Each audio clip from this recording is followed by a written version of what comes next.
महापरमहंसाय स्वादित चरण कमल चिन्ह मकरंदाय भक्तजन मानस निवासाय श्री रामचंद्राय नमः।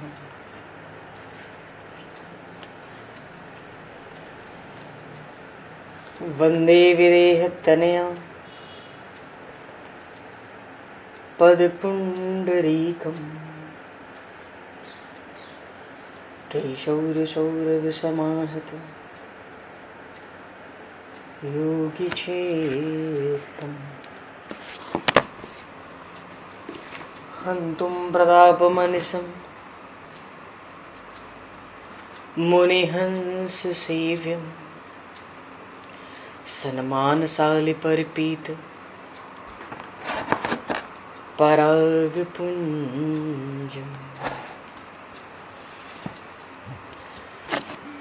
यत्र यत्र रघुनाथकीर्तनं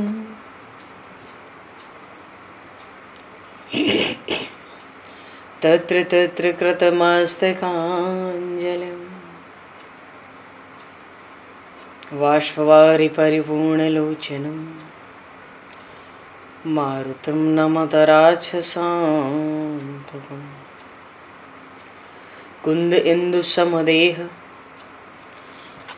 उमारमण करुणायन जाहि दीन परनेह करहु कृपा मर्दन मयन।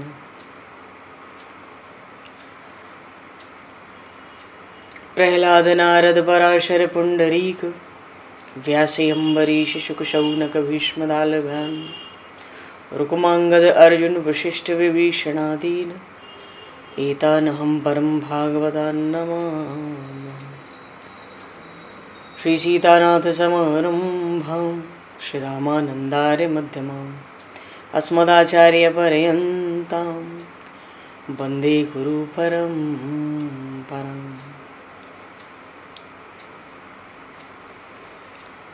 वर्णानामर्थसंज्ञानां रसानां छन्दसामपि मङ्गलानां च कर्तारो वन्दे वाणी विनायकौ।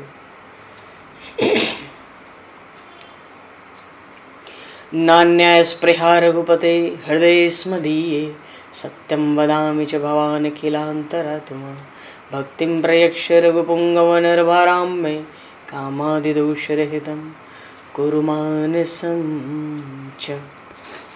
भक्त भक्ति भगवंत गुरु चतुर्नाम वपु एक तिनके पद वंदन के नाशहि विघ्न अनेक। बंधु तुलसी के चरण जिनकी न्यो जग काज कल समुद्र घोरत लगो प्रगट्यो सप्त जहां। श्री गुरु चरण सरोज रज निज मन मुकुर सुधार वर्णो रघुवर विमल यश जोदायक फलचार। हरिशरणम। श्री राम जय राम जय जय राम।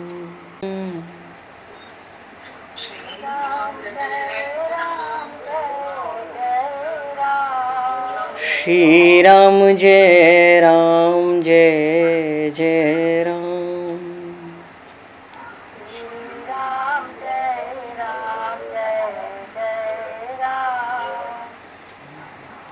जय सिया राम जय जय हनुमान।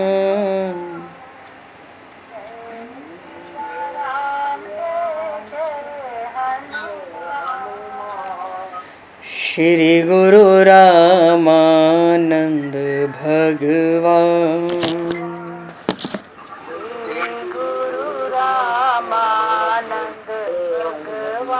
श्री गुरु रामानंद भगवान।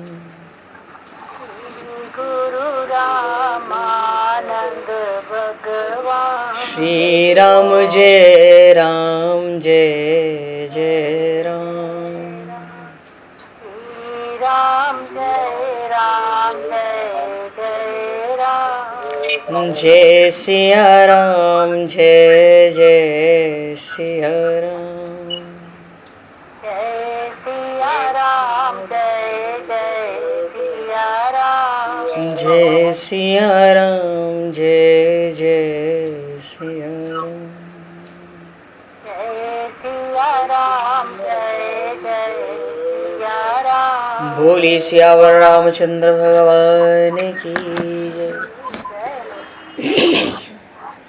संपूर्ण राम दरबार की जय। श्री अवध मिथिला धाम की जय। श्री बांके बिहारी लाल की जय। 84 कोस ब्रजमंडल धाम की जय। श्री रामचरितमानस जी महाराज की जय। श्रीमन्नाम महाराज की जय। श्री पंडरीनाथ भगवान की जय। कली पावन अवतार गोस्वामी तुलसीदास जी महाराज की जय। सब संतन की जय, सब भक्तन की जय, समस्त वैष्णवन की जय, समस्त पूर्वाचार्य चरणन की जय, समस्त संप्रदाचार्यन की जय। श्री सद्गुरुदेव भगवान की जय। गंगा मैया की जय, जमुना मैया की जय, सरजू मैया की जय, गौ माता की जय, तुलसी माता की जय, पृथ्वी माता की जय, एकाशी महारानी की जय। जय जय श्री सीताराम जय जय श्री राधेश्याम। नमः पार्वती पते हर हर महादेव। हरिशरणम। अनंत कोटि ब्रह्मांड नायक सर्वेश्वर पूर्ण परात्पर ब्रह्म असंख्य कल्याण गुणगणलय भक्तवांशा कल्पतरु शरणागत वत्सल भक्त वत्सल दीनबंधु दया सिंधु श्री कौशल्य आनंद वर्धन श्री दशरथ नंदन श्री जानकी कंठभूषण भगवान श्री सीताराम जी महाराज की असीम कृपा करुणा से श्री हनुमान जी महाराज की परम पावन भावमयी सन्निधि में महापुरुषों की भावमयी उपस्थिति में एवं आप सभी श्रद्धालु भक्त वैष्णवों की मंगल सन्निधि में मानव जीवन का सर्वोत्कृष्ट फल भगवत गुणगान भगवत कथा का आनंद हम सभी श्री राम कथा के माध्यम से प्राप्त करने जा रहे हैं। सर्वप्रथम आप सभी भक्त जनों के श्री चरणों में भगवत भाव से सादर वंदन सादर नमन। आप सभी को यथा योग्य जय सिया राम जय जय श्री राधे हरि श्याम जय श्री राम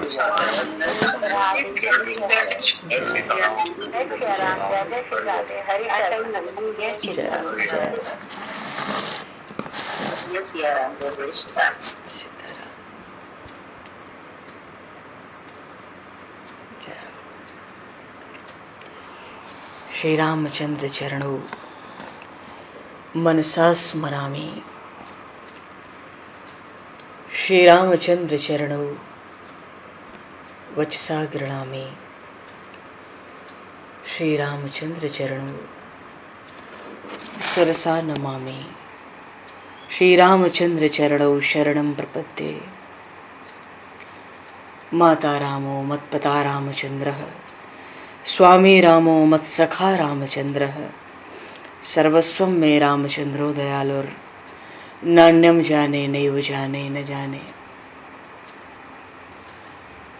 मंगलम कौशलेन्द्रस्य महनीय गुणालये चक्रवर्ती तनुजाय सार्वभौमाय मंगलम। रामं रामानुजं सीतां भरतं भरतानुजं सुग्रीवं वायुसूनं च प्रणमामि पुनः पुनः। नमोस्तु रामाय सलक्ष्मणाय दिव्यै च तस्मै जनकात्मजाय। कि परशुराम जी का वेश तो महामुनि का है और जन्म से ब्राह्मण है और अस्त्र शस्त्र खूब धारण करते हैं, मानो कर्म से क्षत्रिय होने का अभिमान है। बस इतनी सी बात है इस प्रसंग में। जन्म से ब्राह्मण है और कर्म से क्षत्रिय होने का अभिमान है, अस्त्र शस्त्र से सुसज्जित। महाभारत का युद्ध हुआ तो अर्जुन जी युद्ध करने को तैयार नहीं है। भगवान से कहते हैं भिक्षा मांगकर खा लूंगा, जी लूंगा, निर्वाह कर लूंगा। ऐसा राज्य नहीं चाहिए जो अपनों की ही हत्या कर करके इन अपनों पर ही विजय प्राप्त करके हम उस ऐसे राजसुख को प्राप्त करना नहीं चाहते। मानो उनका जन्म तो है क्षत्रिय, कर्म भी क्षत्रिय का है, पर अब भिक्षावृत्ति अपनाना चाहते हैं। मानो ब्राह्मणों के कर्म करेंगे, कहते हैं बस आपकी शरण में रहेंगे और राम राम करेंगे और भिक्षावृत्ति से जीवन निर्वाह करेंगे, पर हे केशव मैं युद्ध नहीं करूंगा, मैं युद्ध कर सकता नहीं। तो वहां पर क्षत्रिय होकर भक्तराज अर्जुन भिक्षावृत्ति से और ब्राह्मण के वृत्ति से जीवन जीना चाहते थे। भगवान ने उपदेश दिया, भगवान श्री कृष्ण ने गीता जी का उपदेश दिया। 40-45 मिनट में संपूर्ण 18 अध्याय गीता का उपदेश। मार्गशीर्ष शुक्ल पक्ष एकादशी, जिसको मोक्षदा एकादशी कहते हैं। यहां पे देखो कुछ मिलता जुलता प्रसंग है। परशुराम जी आए हैं, शांत वेश करनी कठिन बरन न जाए स्वरूप। क्यों? शांत वेश है, ऋषियों का, मुनियों का स्वरूप है। गौर शरीर भूति भलभराजा, गौर वर्ण है, पूरे शरीर पर विभूति। भगवान शिव इनके गुरु हैं, ये उनके चेला है। तो विभूति धारण की हुई है, भस्म धारण कर रखा है, भाल विशाल त्रिपुंड विराजा।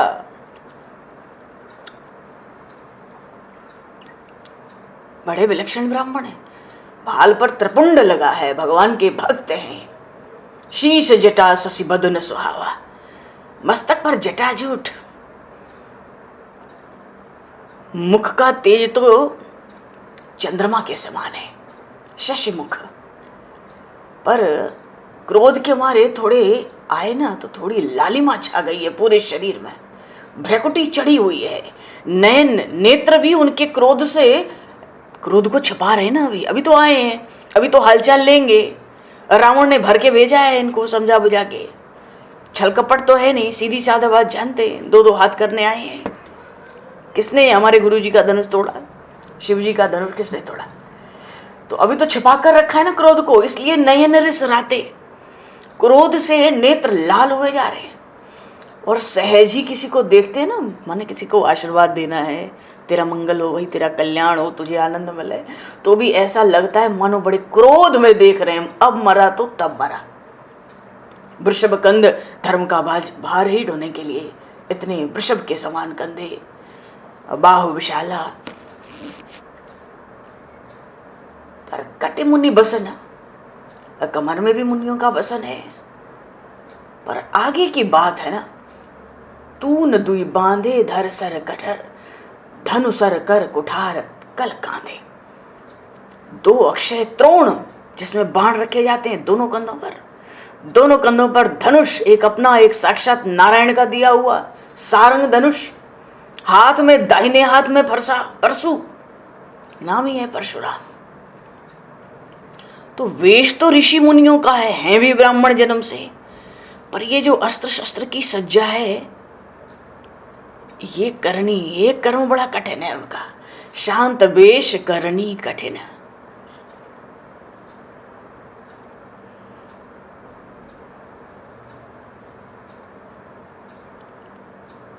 बरन न जाए स्वरूप।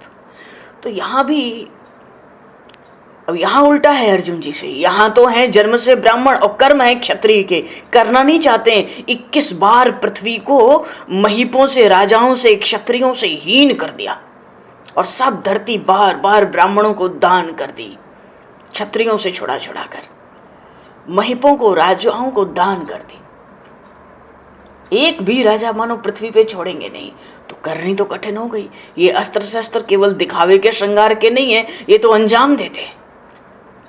थर थर कांपते हैं क्षत्रिय इनके स्वरूप से, इनकी करनी से।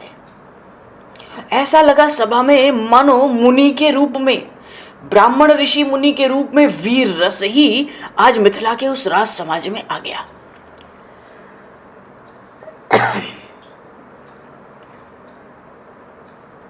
सबका परिचय हुआ, एक दूसरे को प्रणाम किया।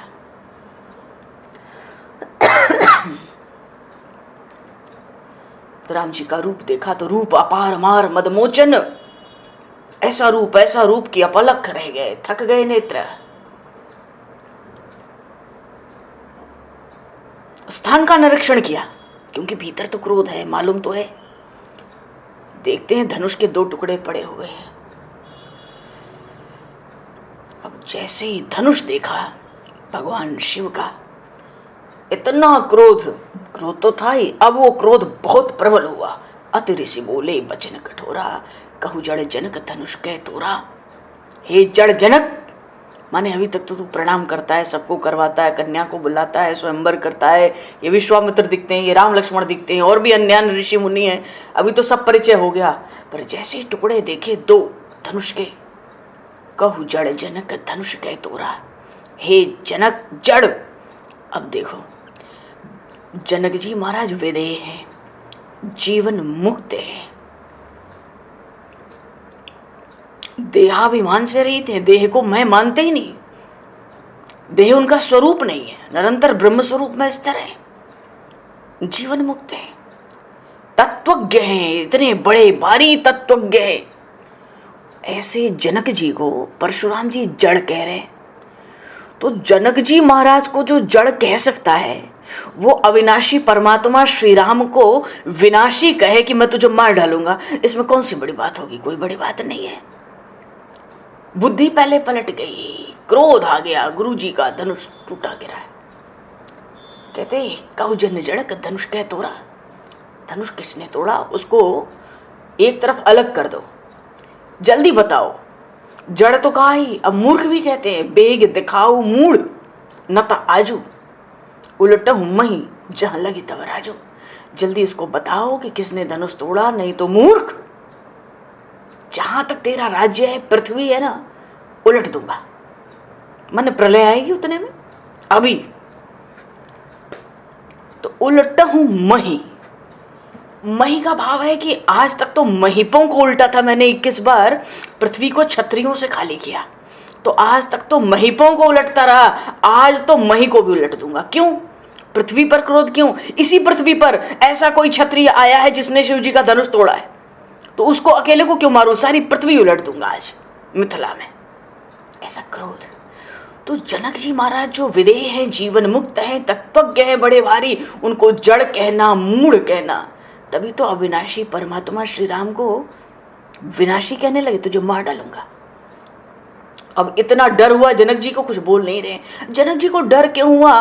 प्रभु श्री राम के अनन्य वात्सल्य के कारण। वो नन्हे नन्हे से तो बालक आए हैं, अभी धनुष टूटा है, पर दूसरे राजा तो प्रसन्न हो गए, कोई बात नहीं। तो जनक जी महाराज तो डर गए और सब लोग भी डर गए। सबको तो मिथिला में लगता है विधि अब संवरी बात बिगाड़ी, विधाता ने अब तो धनुष भंग हो गया, स्वयंवर हो गया, जयमाल हो गई और सारी बात बन गई थी। ये ब्रह्मा जी को क्या हो गया? इनकी बुद्धि ठस क्यों हो गई? इन्होंने सब बात बिगाड़ दी। ये कहां से आ गए भृगुपति?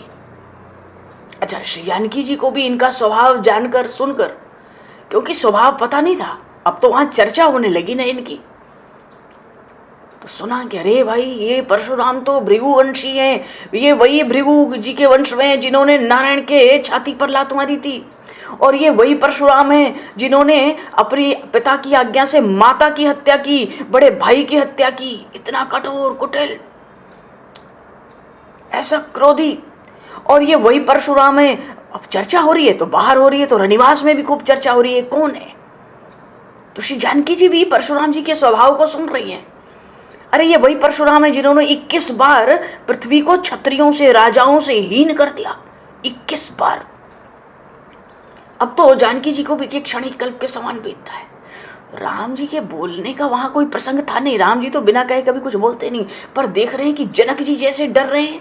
अति डर उतर दे तो नृप नाई। जनक जी को इतना डर है कि कुछ उत्तर ही नहीं दे पाए अभी तक। क्यों? धनुष तो राम जी ने तोड़ा था।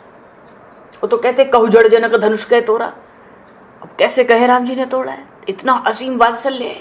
तो प्रभु श्री राम सोचते हैं कि ये विदेह हैं, तत्वज्ञ हैं, जीवन मुक्त हैं, इनके भीतर डर आवे ये ठीक नहीं है।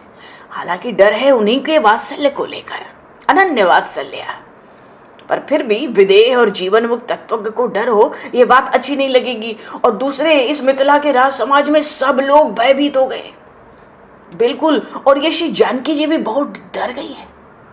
अब आज ही तो धनुष भंग हुआ है, टूटत ही धनु भयो ब्याहु। धनुष टूटा तो ब्याह तो एक तरह से हो ही गया, ठीक है ब्याह आगे होगा, पर बात तो यही थी कि टूटत ही धनु भयो ब्याह। ये जानकी जी भी डर रही हैं, अभी अभी तो ब्याह हुआ है और आज ही डर जाएंगी तो फिर इनको आगे जीवन में कैसे सुखी रखा जाएगा। मानो प्रभु ने देखा किसी की आज्ञा के बिना कभी प्रभु बोलते नहीं है, पर पूछा भी तो यही है ना कि बेग दिखाओ मूड न ताजू, कहू जड़ जनक धनुष कह तो राम जी सोचे चलो सबका भय दूर करो पहले, पर राम जी तो राम जी हैं। नाथ शंभु धन भंजनिहारा, देखो भगवान का शील, ये तो शील के समुद्र हैं। नाथ कह के बोलते हैं, परशुराम जी को नाथ कहते हैं। कहते हे नाथ, इस शिव जी के धनुष को तोड़ने वाला आपका कोई एक दास ही है, आपका कोई एक सेवक ही है। देखो वैष्णवों के बोलने की यही भाषा है। वैष्णव वैसे भी भक्त लोग ये नहीं बोलते कि ये काम मैंने किया, वो काम मैंने किया, अरे प्रभु ने किया, प्रभु की प्रेरणा से हुआ। भगवान का शील ऐसा प्रकट हुआ। कहते जिसने इस धनुष को तोड़ा है हे नाथ, वो आपका एक दास है, आपका एक सेवक है, ये नहीं कहते मैंने तोड़ा। तो क्या आज्ञा है? आयुष कहा कही किन मोही, उसके लिए क्या आज्ञा है, क्या आदेश है? आप मुझसे कहिए, मुझसे क्यों नहीं कहते? मानो सब डर रहे हैं, सबसे कहने से अच्छा आप हमसे कहो। इतना सुनते ही तो और क्रोध में आ गए। क्रोध में क्यों आ गए? कि शंभु धनुष, भगवान महादेव के धनुष को तोड़ने वाला हे राम, तुम कहते हो मेरा दास है, मेरा सेवक है। अरे सेवक तो वो जो सेवा करे, सेवक तो वो जो मेरी आज्ञा का पालन करे। यहां तो शत्रु का काम किया है, और जब किसी ने शत्रु का काम किया है तो फिर तो वहां युद्ध ही होगा। और महादेव जी के, मेरे गुरु जी के धनुष को जो तोड़ा है वो तो सहस्त्रबाहु के समान मेरा शत्रु है। मानो जिस तरह मैंने सहस्त्रबाहु को मार दिया उसको भी मार दूंगा। सुनहु राम जही शिव धनु तोरा, सहस्रबाहु समसूरि मोरा।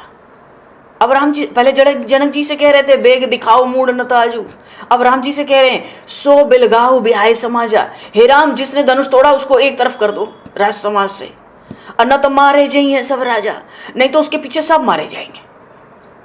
एक तरफ कर दो, क्योंकि राम जी के रूप पर मोहित है। रूप अपार मार मद मोचन, राम ही चितई रहे थकी लोचन। ऐसा दर्शन हुआ कि नेत्र भी थक गए, अपलक थे। इसलिए थोड़ा सहज बोलते हैं राम जी से, बस राम जी से सहज बोलते हैं। तो जब राम जी से कहा कि जिसने शिव धनुष तोड़ा है वो सहस्त्रबाहु के समान मेरा शत्रु है, जैसे मैंने सहस्र हजार भुजाओं वाले उस सहस्त्रबाहु को मारा था वैसे ही मैं उसको भी मारूंगा।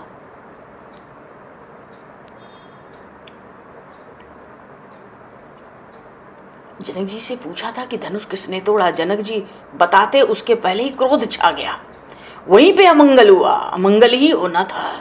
अरे तुमने पूछा, उन्होंने बताया भी नहीं, उसके पहले ही क्रोध कर लिया। अब क्रोध को बस धीरे धीरे थोड़ा संभाल रहे, आए तो क्रोध करने है। जब राम जी से कहा किसने शिव धनुष तोड़ा, वो तो मेरा शत्रु है, उसको एक तरफ करो नहीं तो सबको मार डालूंगा। मानो जिसने धनुष तोड़ा उसको तो मार ही डालूंगा, एक तरफ कर दो ताकि एक ही मरे। अब ये वाणी श्री लखनलाल से कहाँ सहन होने वाली है। अब जब राम जी अपने से बोल पड़े तो लखनलाल भी तो गुरु जी की आज्ञा से नहीं बोलते, तो राम जी की आज्ञा से चलते हैं। अब तो राम जी पहले ही बोल पड़े, बीच में खड़े हैं, तो अब लखनलाल, अब बीच में धनुष है, राम जी खड़े हैं, बोल रहे हैं यहाँ से, लक्ष्मण जी बगल में हैं, परशुराम जी राज समाज के बीच में खड़े हैं। तो लक्ष्मण जी बोले भाई राम जी तो मीठा मीठा शील दिखा के इस महामुनि को पार पाएंगे नहीं। क्यों? ये तो इतने शील से बोलते हैं, हुई है कौए के दास तुम्हारा, आयुष कहा कहे किन मोही, और फिर भी ये इतना रिसा के क्रोध में बोलते हैं कि उसको अलग करो जिसने धनुष। तो राम जी से तो ये पुराएंगे नहीं, क्योंकि ये तो विनयशील, और फिर अभी अभी तो धनुष टूटा है। अगर प्रभु कुछ आवेश में आके बोल भी जाए, और बोलेंगे नहीं, स्वभाव ही नहीं है, अगर कहीं बोल भी जाए तो शोभा भी नहीं होगी। अरे लक्ष्मण जी महाराज बड़े चतुर हैं, बड़ी चतुराई से बिल्कुल बीच में आ गए। जैसे कहा ना कि राम बताओ किसने शिव धनुष तोड़ा, उसको अलग करो नहीं तो उसके पीछे सब मारे जाएंगे। तो जब राम जी को मारने की बात करेंगे तो लखनलाल को कहां सहन होना है। तो लखनलाल कहते हैं परशुराम जी की वाणी सुनकर पहले तो मुस्कुराए, अभी तो मुस्कुराए, फिर हंसेंगे, फिर ठठाएंगे। बात यह है कि ब्राह्मण की हत्या नहीं की जाती है, ब्राह्मण से युद्ध नहीं किया जाता है। ब्राह्मण को मारना हो तो अपमानित कर दो, ऐसे ही मर जाए। जैसे कोई गुरु को डंडा नहीं मारता, गुरु का कोई अपमान कर दे, हाँ कुछ भी कर दे, अपमान कर दे, उतने से ही गुरु हत्या हो जाती है। शास्त्र में लिखा है गुरु हत्या के बराबर पाप लगता है। कोई गुरु को डंडा नहीं मारता। शास्त्र प्रमाण जहां भी आए, अधिक से अधिक गुरु का अपमान हुआ है, उतने में ही गुरु हत्या का दोष भी, पाप भी लग गया है। तो ब्राह्मणों को भी अस्त्र शस्त्र से मार नहीं सकते, क्योंकि वो भृगुवंशीय है ना, ब्रह्मा जी के वंश में तो ब्राह्मण है, और ब्राह्मण है, ये क्षत्रिय है, तो युद्ध तो होगा नहीं। लक्ष्मण जी बड़े ही चतुराई से काम लिए, बोले तो फिर इनको कैसे क्या करें, इनकी तो भाषा ही जनक को आके जड़ बना दिया, मूर्ख कहते हैं, और राम जी को कहते हैं तू मतलब सेवक कैसा, दास कैसा, अरे तो युद्ध करूंगा, वो शत्रु है, जो है बताओ कौन है। ये तो भाषा ही बड़ी ऊंची बोल रहे। बोले ये तो बस अब हमारे ही बस के हैं, इनको तो मैं ऐसा जवाब दूंगा कि बिना अस्त्र शस्त्र के ही पृथ्वी पे पटक दूंगा, मानो अपमानित कर दूंगा, इनके क्रोध को उभार दूंगा। अच्छा, किसी को क्रोध आता है तो क्या होता है, शरीर कांपने लगता है, शरीर की शक्ति चली जाती है, वो बड़बड़ाता है, बरगलाता है, उसके भीतर छुपा हुआ जो कपट, जो कुभाव होता है, वो भी प्रकट हो जाता है, और फिर वो श्रीहीन भी हो जाता है, उसकी आत्मबल भी चला जाता है। लक्ष्मण जी ने बड़ी चतुराई की, ब्राह्मण है, युद्ध तो कर नहीं सकते, जितना भी अस्त्र शस्त्र सजा ले, और राम जी को बोलते हैं मैं सहन कर नहीं सकता, अब तो इनको इतना अपमानित करो, इतना अपमानित कर दो वाणी से कि इतना क्रोध करें कि अपने में इनकी शक्ति सब नष्ट हो जाए। बोले परशु धरहि अपमाने, ये परशुराम जी अग्नि स्वरूप हैं, उनका अपमान करते हुए बोले,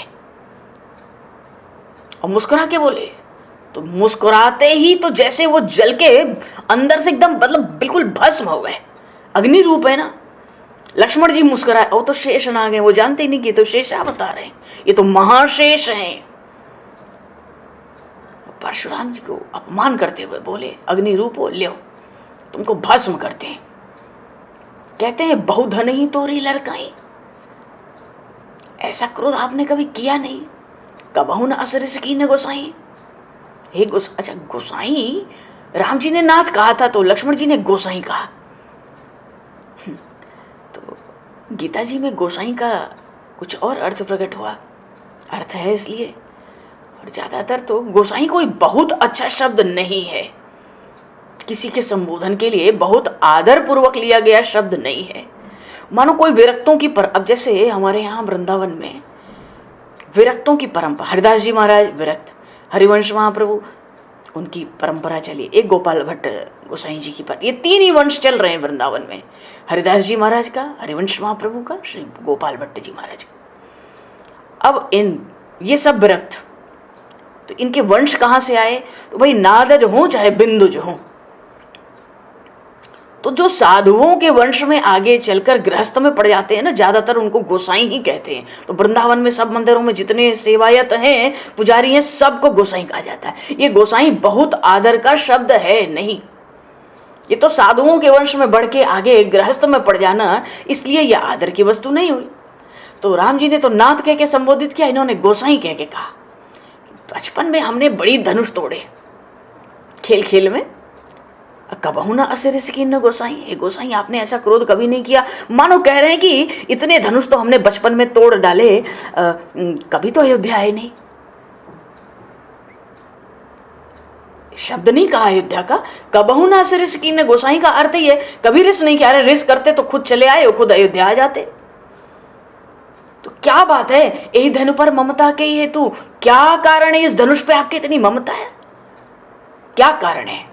अरे राम, अब तो भृगुवंशी है। अरे भृगुवंश के ध्वजा के स्वरूप हैं परशुराम जी महाराज, वो तो ऐसे क्रोध में आ गए, कहते हैं रे नृप बालक काल बस बोलत तो इन्हें सवार, तुझे होश नहीं है, तो क्या बात कर रहा है, किससे बात कर रहा है, तो काल के वश हो गया है, मृत्यु तेरे सामने खड़ी, तुझे दिखता नहीं है। धनु ही समुद्र पर आ रहे, धनु, ये बच्चे जो धनुष छोटे छोटे बना के छीलते हैं, काटते हैं, लकड़ी जोड़ते हैं, तोड़ते हैं, वो धनुइया की तरह तुम भगवान शिव का धनुष समझते हो। अरे भगवान शिव का धनुष विदित सकल संसार, सारा संसार जानता है भगवान शिव का धनुष क्या है। तू धनु ही कहता है, तू होश में नहीं है, तो तेरे आगे काल खड़ा है, मृत्यु खड़ी है, तू देखता नहीं है। पहले तो लखनलाल मुस्कुराए थे ना, सुनी मुनि बचन लखन मुस्काने। अब जब ये बात सुनी कि हमसे कहते हैं कि तुम्हारे आगे काल खड़ा है, मानो ये हमारी मृत्यु है और मैं होश में नहीं हूं, इनको ये नहीं समझ में आ रहा है कि ये होश में नहीं है, ये कहाँ खड़े हैं और किससे बात कर रहे हैं, इनको होश में नहीं है। ये राम जी से टकराना चाहते हैं, राम जी को मारने आए।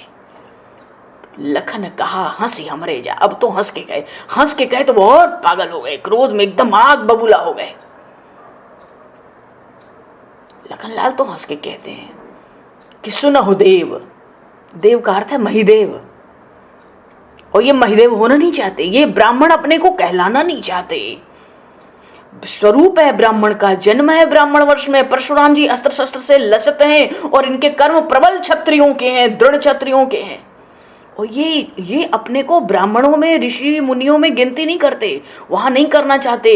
ये अपनी गणना परशुराम जी बड़े बड़े योद्धाओं में, भटमानियों में करना चाहते और वीर रस से बात करते हैं। अब लक्ष्मण जी तो क्षत्रिय हैं भाई, तुम ब्राह्मण हो तब तो बात करो, क्षत्रिय हो तो आओ दो हाथ कर ले। फिर बकवास क्यों कर रहे हैं हम लोग, अपनी शक्ति नष्ट क्यों कर रहे हैं, आओ दो हाथ कर ले। भाव है। लक्ष्मण जी हंस गए, क्यों? कहते हैं कालसम। अरे भाई कालसम, तुम हमारे मृत्यु के समान हो। तो ब्राह्मण तो कृपा का स्वरूप है, आशीर्वाद देना चाहिए, तुम कहते हो मैं तुम्हारा काल हूं। लक्ष्मण जी हंस गए।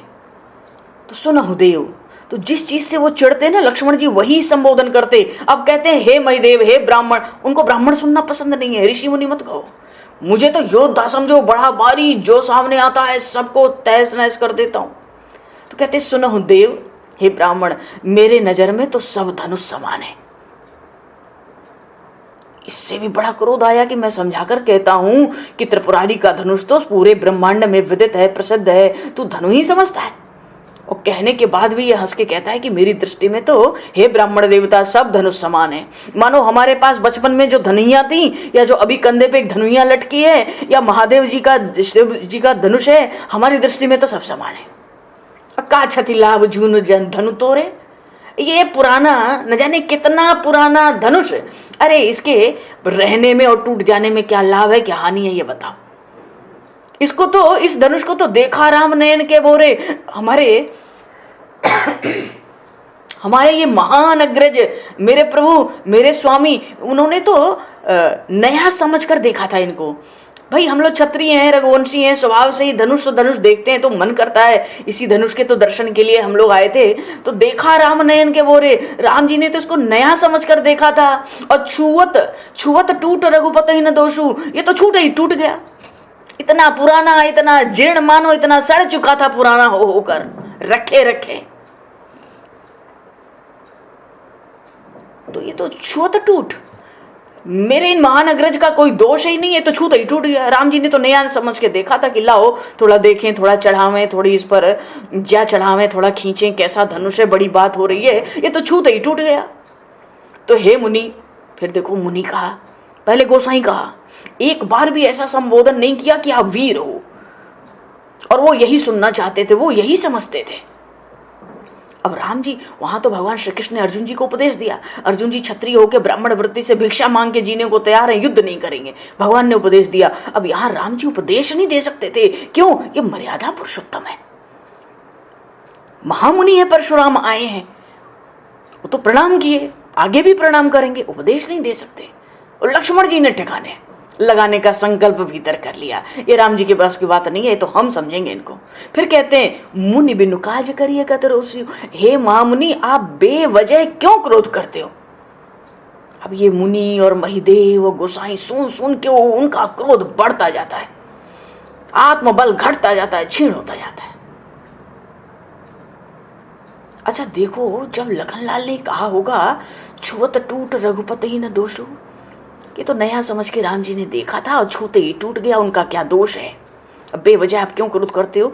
एक बार को हम सोचें, वहां जितने राजा बैठे थे उनकी क्या दुर्गति हुई होगी इस बात को सुनकर कि 10-10 हजार राजा एक साथ बल लगाकर भी धनुष को तिलवर नहीं हिला पाए। और ये लक्ष्मण कहते हैं कि राम जी तो नया समझ कर देखने गए थे, छूते ही टूट गया। अब बेवजह आप हे मुनि क्यों गुस्सा करते हो?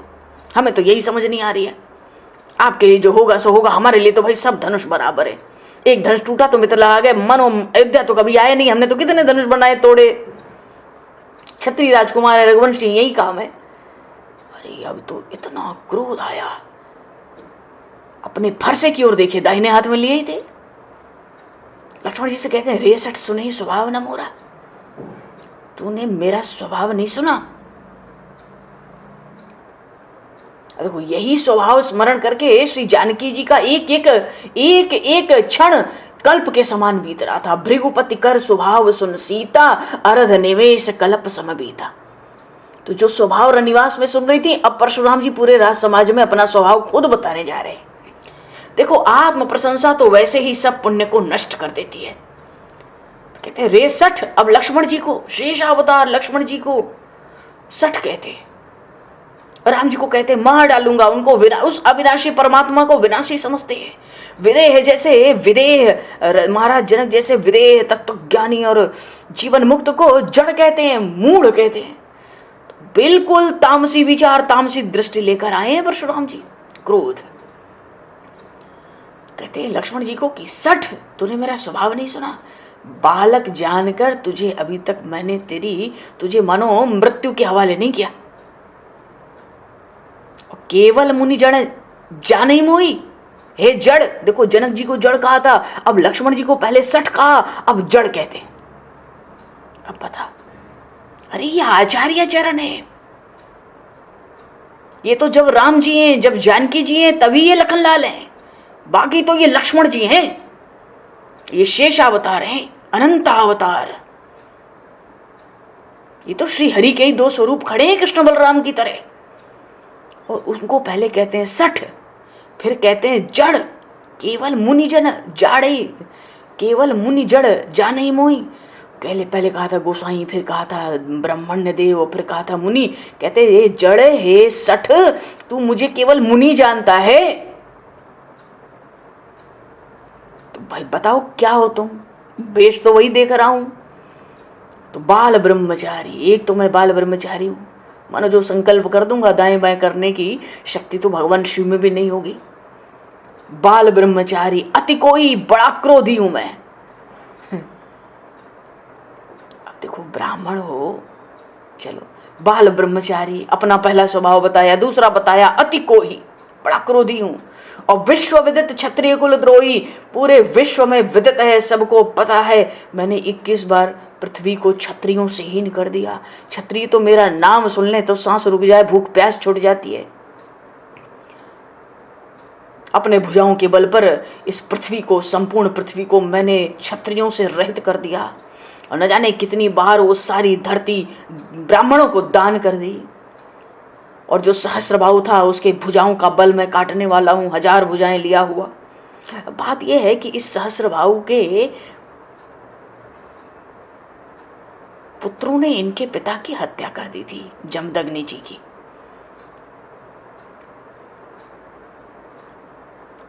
वही नंदिनी के पीछे कामधेनु की कन्या, वो बच्चिया। प्रसंग बड़ा विस्तार है, उसको नहीं छेड़ना है, बस सहस्रबाहु का नाम आया है। परशुराम जी उस समय तीर्थ यात्रा पे गए थे, पिताजी की आए तो पता लगा हत्या हो गई है। तो उसका प्रतिशोध लेने जब चले तो सहस्रबाहु के संग धीरे धीरे राजा जुड़ने लगे। सगा मासी का लड़का था वो सहस्रबाहु परशुराम जी के। इन्होंने उसको मारा, उसके 10,000 पुत्रों को मारा। उसी आवेश में सारी पृथ्वी से क्षत्रियों को ही नष्ट कर दिया कि ये ऋषि मुनियों की हत्या करेंगे या ऋषि मुनियों की रक्षा के लिए हैं। तो क्षत्रियों से हीन परशुराम जी ने पृथ्वी को इसीलिए किया, मानो पिता के वध का प्रतिशोध लिया क्षत्रियों से। बल्कि राम जी ने वाल्मीकि रामायण के प्रसंग में एक जगह इसकी प्रशंसा की कि आपने जो किया बड़ा अच्छा किया। अरे पिता की कोई ब्राह्मण की हत्या कर दे और क्षत्रिय करे, उसका तो काम है ब्राह्मणों की रक्षा करना। अपने बाहुबल से। अगर क्षत्रिय ब्राह्मण की हत्या करे तो ब्राह्मण कुमार को, क्षत्रियों को मार डालना चाहिए। भागवत में भी भगवान ने कहा है कि आवश्यकता पड़े तो ब्राह्मण अस्त्र शस्त्र से सुसज्जित हो जाए, पर आवश्यकता पड़ने पे क्षत्रिय कभी ब्राह्मण का धर्म ना अपनावे। इसीलिए भगवान श्री कृष्ण ने अर्जुन जी को गीता जी का उपदेश दिया और छात्र कर्म ही कराया, क्योंकि तुम ऊपर नहीं देख सकते। इसलिए परशुराम जी ने ऐसा किया था। ये सहस्रबाहु का, अरे इसके नाम से देवता सोते नहीं थे, सहस्रबाहु के नाम से। तो कहते हैं सहस्रबाहु भुज छेदनिहारा, उसके सारे अभिमान को मैंने तहस नहस कर दिया। मेरे इस फरसे को देख हे राजपुत्र, हे लक्ष्मण, हे सठ, हे जड़, तुम मेरे फरसे को देख।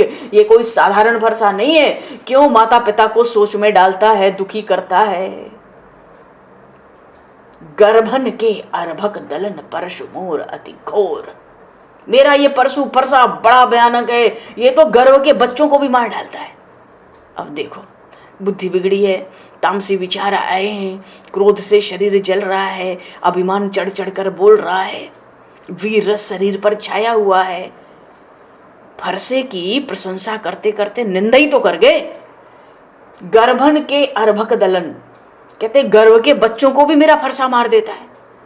इसका मतलब तुम्हारा फरसा बहादुरों को नहीं मारता, गर्भ के बच्चों को मारता है। ये क्या बहादुरी है? ये तो तुमको लज्जित होना चाहिए। कि बात यह है कि क्रोध में बोल गए, क्रोध के आवेश में बोल गए। गर्भन के अर्भक दलन, गर्भ के बच्चों को मेरा फरसा मारता है। मानो फरसे की प्रशंसा करते करते निंदा कर गए। अपनी वाणी में अपने ही वीरता का खंडन मंडन कर गए। कहते मेरा परशु ये फरसा बड़ा भयानक है, तू समझता नहीं। अब तो लखनलाल ठठाकर हंस दिए। पहले मुस्कुराए थे, फिर हंसे थे, अब बेहसी लखन बोले मृदुबानी, अब ठठाकर हंस दिए।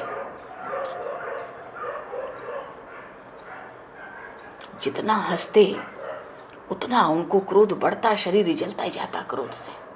और उनके देखो अपना ही गुण गा रहे हैं, तो अपना क्रोध में अब अपना ही सब खोल रहे हैं। तेज जाएगा, बल जाएगा, तेज जाएगा। वो तो कहते अहो मुनीस महाभट माने। अरे मुनि, फिर वही मुनि, फिर वही ब्रह्मण देव, फिर वही गोसाई, फिर वही नाथ। एक भी कि आप बड़े भारी योद्धा हैं, वीर हैं, ऐसा कोई संबोधन उन भगवान श्री राम ने या इन लखनलाल ने किया ही नहीं। वो सुनने के लिए कितने भी व्याकुल हों कि मैं क्या हूं, कैसा मुनि हूं, बताऊं तुझे मैं क्या हूं। फिर कहते हैं अहो मुनीस, आप तो मुनियों के ईश्वर हैं, महामुनि हैं, महाभट मानी, आप तो बड़े योद्धा बनते हो। बार बार मुझे अपना ये कुठार, अपना फरसा दिखाते हो। अरे फूंक के क्या पहाड़ उड़ाना चाहते हो? मानो तुम्हारा ये फरसा तो फूंक है और हम है पहाड़। तुम कुछ कर लो, तुम्हारा फरसा हमारा कुछ बिगाड़ नहीं सकता, कर लो। कहा नहीं, पर वाणी में देखो, वाणी बड़ी कोमल है। क्रोध में नहीं कहते लक्ष्मण जी, बेहसी लखन बोले मृदुबानी, बड़ी कोमल वाणी। क्या कहते हैं? अरे तुम तो बड़े वीर बनते हो भाई, मानो फूंक के पहाड़ उड़ा दोगे। यहाँ कुम्हड़ बतिया को नाई, जे तर्जनी दे के मर जाई। यहाँ कोई कुम्हड़ा नहीं है, यहाँ कोई काशी फल नहीं है। अच्छा, गांव में एक बात बड़ी प्रसिद्ध रहती है इस काशी फल के विषय में। काशी फल का जो फल लगता है धरती के पास में ही लगता है, नीचे ही छोटा छोटा रहता है, उसको कहते हैं बतिया। बच्चा है अभी छोटा छोटा। तो गांव में कहते हैं कि अगर उसको कोई तर्जनी उंगली दिखा दे, देखो ये रहा काशी फल, ये उंगली से, तो उसको मानो नजर लग जाती है, वो सूख जाता है। ये बात सही भी जमती है ज्यादातर, तो गांव में ये बात बड़ी प्रचलित है।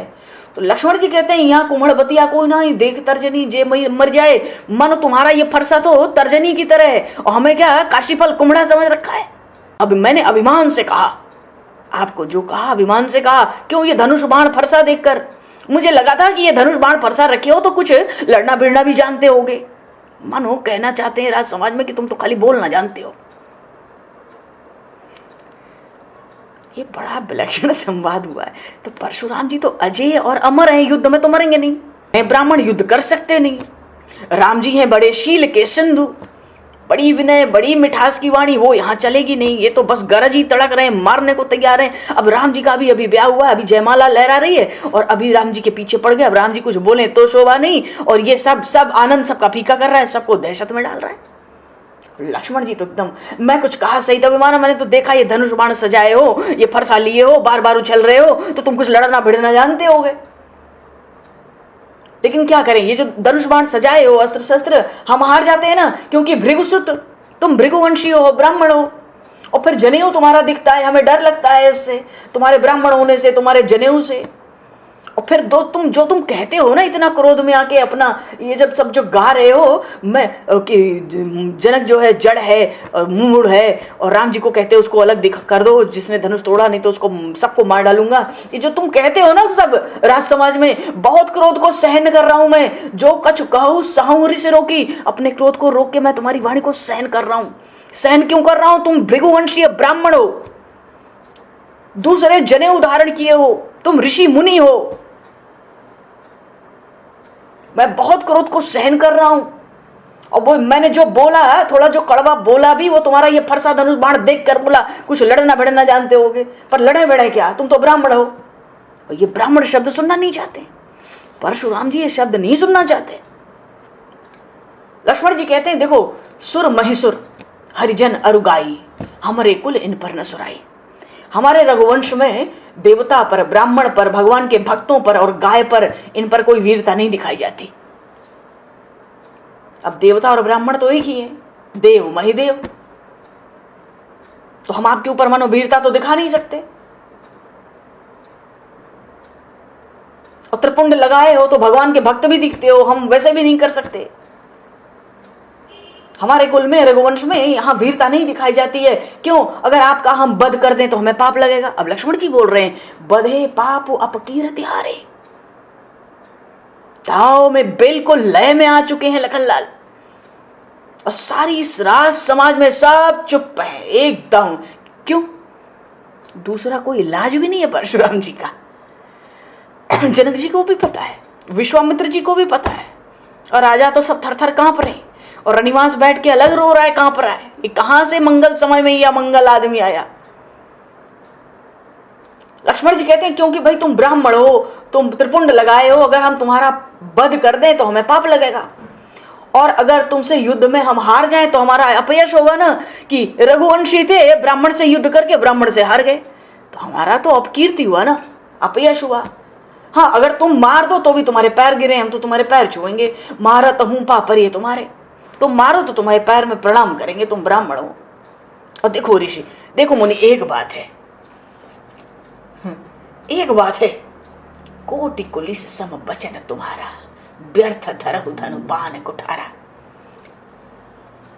हे मुनि, ये जो आपने धनुष बाण फरसा वर्षा साज सज्जा सजा रखी है, व्यर्थ व्यर्थ इनका बोझ ढो रहे हो। क्यों? आपकी जो वाणी है ना, जो बोलते हो ना मुंह से, वो तो करोड़ों वज्र से बढ़कर कठोर वाणी है। तुम तो जिसको चाहो अपनी वाणी से ही मार दो, तो व्यर्थ ये धनुष बाण फरसा लेके कंधे पे क्यों ढोते हो? तुम्हारी वाणी ही पर्याप्त है किसी को मारने के लिए। और फिर कहते हैं देखो देखो मुनि, देखो ब्राह्मण देवता, अगर तुमको तुम्हारे रूप को देखकर मैंने, बात ये है कि है तो ब्राह्मण साज सज्जा है क्षत्रियों की, युद्ध कोई कर नहीं सकता, और मारने को क्षत्रियों को तैयार है। अरे तुम ब्राह्मण हो तो शाप दो ना, तुम बार बार मारने की बात क्यों करते हो? कि बेगे बेग दिखाओ मूढ़ न तो आजू उल्टा हूं मही जहां लग तब राजू। और राम जी से कहा कि सो बिलगाओ बिहाई समाजा न तो मारे जइए सब राजा। तुम ब्राह्मण हो तो शाप दो ना, मारपीट की बात क्यों करते हो?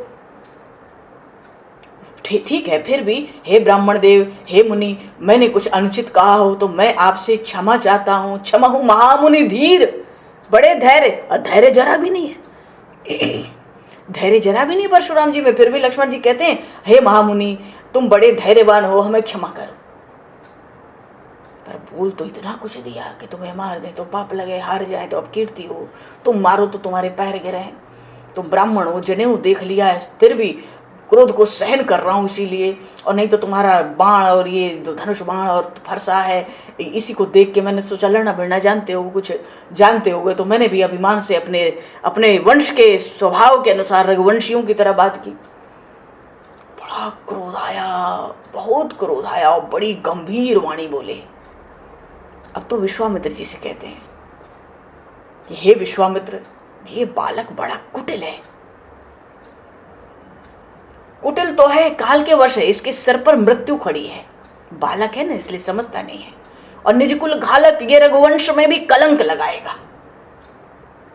ये रघुवंश का कलंक है और बड़ा ही उद्दंड है, मानो किसी के हाथ के नीचे नहीं है, बड़ा स्वतंत्र है। ये अबुध है, मूर्ख है, ये बड़ा निडर है, इसको डर नहीं लगता। एक क्षण में काल का ग्रास बनेगा। हे विश्वामित्र, तुमको मैं पुकार कर ये बात कहता हूं, एक क्षण में काल का ग्रास बनेगा। और जो तुम इसको बचाना चाहते हो, भला चाहते हो, तो इसको रोक लो। रोको कैसे? कहो कहीं प्रताप बलुरोष हमारा, इसको समझाओ मेरा प्रताप क्या है, मेरा बल क्या है, मेरा क्रोध कैसा होता है, समझाओ इसको। जो तुम इसको बचाना चाहते हो, रोको। तो विश्वामित्र जी क्यों बोले? लक्ष्मण जी ने उत्तर दिया इस बात का कि हे मुनि, फिर से मुनि, माने बिल्कुल। अच्छा, ये परशुराम जी तो अग्नि रूप है ना, और लक्ष्मण जी का एक एक उत्तर आहुति की तरह है, मानो अग्नि भड़कती जा रही, भड़कती जा रही। लक्ष्मण जी कहते, हे मुनि, तुम्हारा जो यश है, माने तुम्हारा प्रताप, तुम्हारा बल, तुम्हारा जो क्रोध, जो सारे संसार में विदित है, ये जो तुम्हारा यश है ना, हे महामुनि, तुम्हारे रहते और कौन वर्ण है। तुम खुद अपनी वाणी से 20 बार, अनेक बार, तरह तरह से अपना यश का गुणगान कर चुके हो। सहस्रबाहु को मारा, 21 बार पृथ्वी क्षत्रियों से हीन कर दी, एक भी राजा पृथ्वी पर नहीं छोड़ा। तरह तरह, अरे इनके यश बहुत थे इस वंश में, ऐसी बात नहीं है।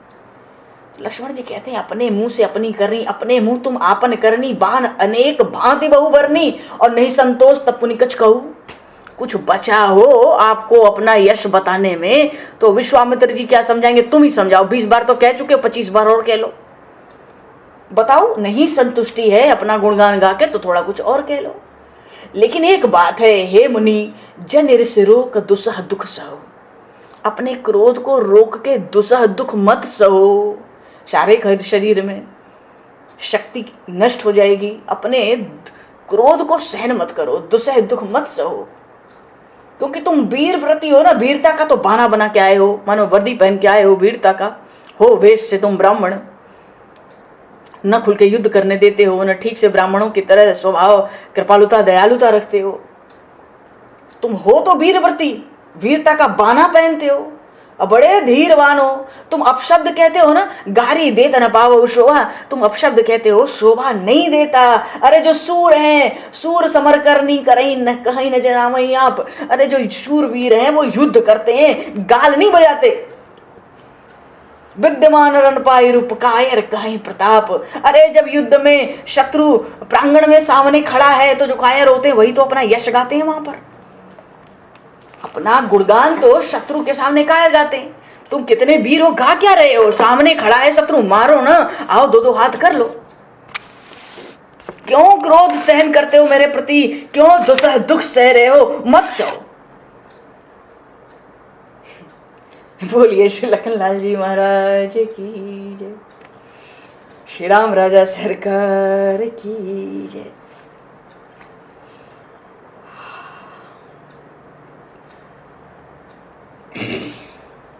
प्रसंग थोड़ा अभी और है, जैसी प्रभु प्रेरणा करेंगे, पर समय को दृष्टिगत करते हुए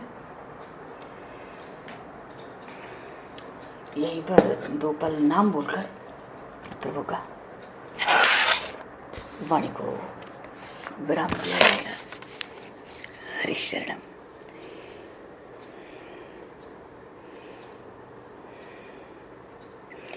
राम रघुवर रघुनाथ रघुनंदना,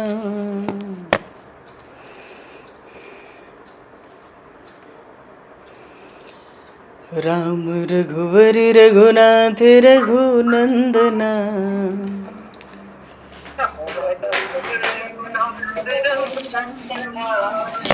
प्रभु के चरणों में कोटि कोटि वंदना, प्रभु के चरणों में कोटि वंदना, राम रघुवर राम रघुवर रघुनाथ रघुनंदना, प्रभु के चरणों में कोटि कोटि वंदना, प्रभु के चरणों में कोटि कोटि वंदना। राम रघुवर रघुनाथ रघुनंदना, राम रघुवर रघुनाथ रघुनंदना, राम रघुवर रघुनाथ रघुनंदना, राम रघुवर रघुनाथ राम रघुवर रघुनाथ रघुनंदना,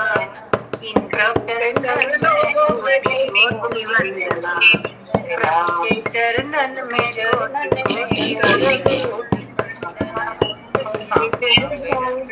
रघुनाथ रघुनंदना, राम रघुनाथ